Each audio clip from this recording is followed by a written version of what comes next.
Hey everybody, it's Rory again from A&S Gear, and we're going to look at some more fake paintballs today. These are Reball. These are actually branded Reball, so the high quality version of this. Comes in a 500, 500, it says they're on the box. Had trouble reading it for a second there. Comes in a 500 count bag. This really is kind of geared towards people who are playing in an enclosed area, or people who maybe are working on guns or need to be able to shoot a gun but don't want the mess of shooting actual paint out of their gun. One downside, or one, maybe I shouldn't say downside, one drawback to this is the velocities don't equate to each other. You don't shoot Reball at the same velocity you shoot standard paint at if you are going to actually play with it and shoot it at people. They recommend shooting it no faster than about 220 feet per second for this particular Reball. And they don't want you going any closer than 20 feet. Nobody's going to follow that rule. Everybody's just going to blast each other from wherever they happen to be. But that's what their safety recommendations are. 20 feet, no closer, and no faster than 220 feet per second. The 220 feet per second, I definitely agree with.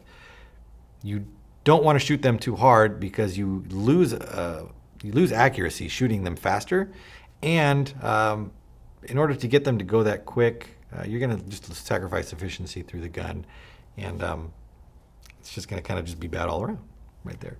So a couple things you would want to remember with Reball is it is a much smaller bore, getting down into like the 6.72, 6.70 sometimes, so very, very, very small as far as a bore size. The Freak system or Smart Parts, they actually make a insert specifically designed for Reball. So if you are going to shoot it, I recommend picking up that insert so that you get the best performance out of your Reball as possible. If you're going to use it for shooting or for testing, you want to make sure your results are accurate. The ball itself, you can see I've got one kind of here. They're very, very round, surprisingly round for a fake ball, and they are kind of squishy. Now the Reball brand is slightly harder than some of the other knockoff brands, so it's going to be a little bit more true in its roundness, and it's going to fly a little bit better as well. But you're going to pay a premium for that. You pay more for this particular brand than you do for the other ones, but the results will show you where your money went right there. They do like to bounce a lot. So if you are shooting them in an area where they aren't confined, you will probably lose them. So make sure that you are shooting them in a confined area. Don't shoot them over in 220 feet per second. I can't stress that enough.